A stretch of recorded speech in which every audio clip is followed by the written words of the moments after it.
Please give Bob McDonnell a warm welcome to Franklin County, Virginia.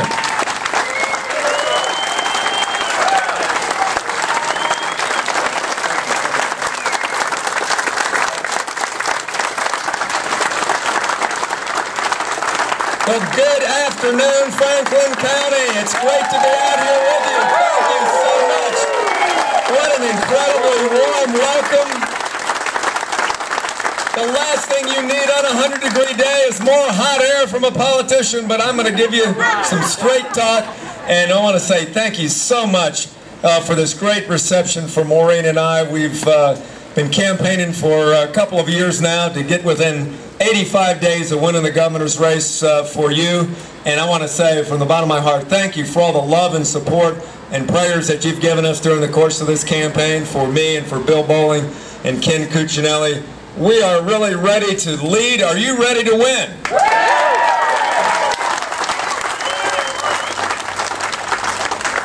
Well, let me first of all say thank you so much to Jim McKelvey. Jim, thank you for your generosity in hosting us here today. What a great place. Too bad you can't move the lake a little closer. We might need that water. I also want to say thanks to Bill Stanley, your great chairman here in Franklin County, for his leadership. What a terrific group of folks you brought together from all over the county and I think beyond the county, Bill. I appreciate it. Sheriff, thank you for your leadership here, keeping people safe. And I want to say thank you for your wisdom in putting the people that you've put in office here from the county. Alan Dudley served you so well for so long. Alan was right in front of me in the House of Delegates, and I tell you, Alan was a fighter. He would fight for what was right and fight for the county, and we miss him. But you've got great representatives with Senator Robert Hurd and Charles Poindexter. They do great work. They care about government. They care about doing the right thing. Robert is truly one of the rising stars today in the Virginia Senate. I think he's got an incredibly bright future. Many of the things that I accomplished as Attorney General is because Robert Hurd carried the legislation for us in the Senate and did a great job. And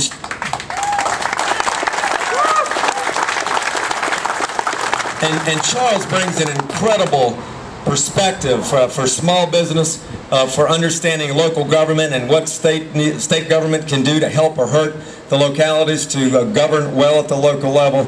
And so you've just got a great team here, and I'm so thankful. And it's sort of my bad luck to have to follow after Congressman Virgil Goode. Boy, he can still light up the crowd, can't he? Isn't he great?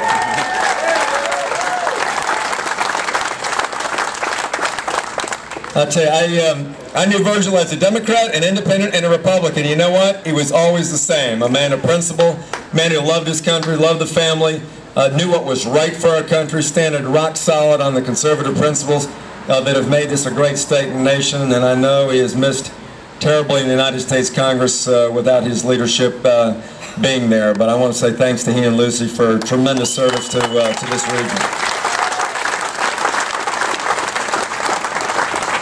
Well, I've got one first question for you. How do you like my new ride? This is our first official day of about 30 days of driving the Commonwealth in an RV. We're going to go to 50, 60, 70 counties, I think, and cities over these next 30 days, talking about the importance not only of winning, but about winning and what it means for state government if we're able to win this election with your help.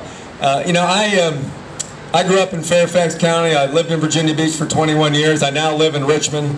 So basically I'm the local candidate all over the state, I guess is what I'm trying to tell you. But I never dreamed, you know, as a kid growing up in an average middle-class family with an Air Force dad and a working mom, that I'd have the chance to follow in the footsteps of Patrick Henry and Thomas Jefferson to be governor of Virginia. And yet, with all the hard work of so many people here and all over the state, we have got an incredible team, and we're just 85 days away from making that happen. And so I've come today to tell you a little bit about why it's important, what we're talking about, and the issues that are important to Virginia and America, and to ask you to do everything you can for Ken and Bill and me these last 85 days, as well as Charles and your other local officials, to be able to make a difference. I really think that Virginians are very concerned right now about the pocketbook issues, about the fiscal issues. The home equity values have gone down, electricity prices have gone up, college tuitions have just about doubled in the last decade. The jobless rate now in Virginia is up to about 7.2%. There are still signs of more layoffs in certain places in our state. The budget deficit was about $4 billion and looks like it might grow by another $1.5 billion according to the estimates this week. 72 schools not fully accredited. We have a great and wonderful state. God has blessed us here in Virginia with so many wonderful things. I happen to believe we live in the greatest state in the greatest country that the world has ever known. In large measure because of the incredible work of those of you that are veterans from the United States military that have laid the foundations for our freedom for so long. But yet, we still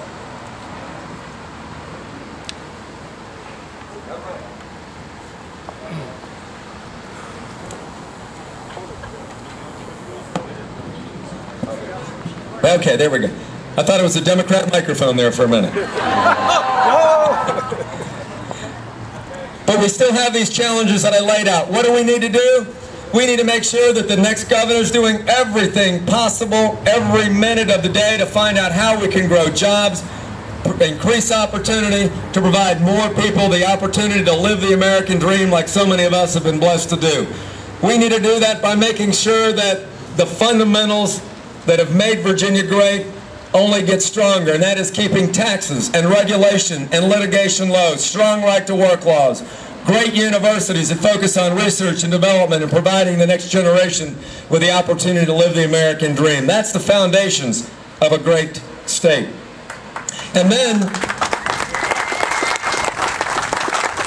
we got to be a lot more aggressive when it comes to promoting job creation. You all know that Southside Virginia has had some tough challenges lately. Martinsville, Danville, we're heading there tonight.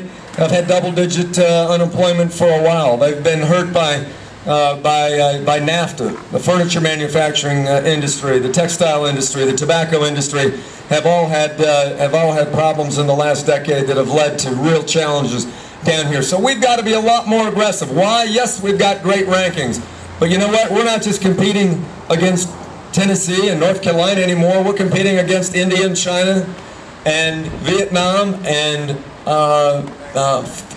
Hong Kong and many other countries that are really aggressive in growing jobs and competing for foreign capital. So we need to make small business the engine of the economy. We need to make sure that more entrepreneurs have less tax and regulatory and government burden.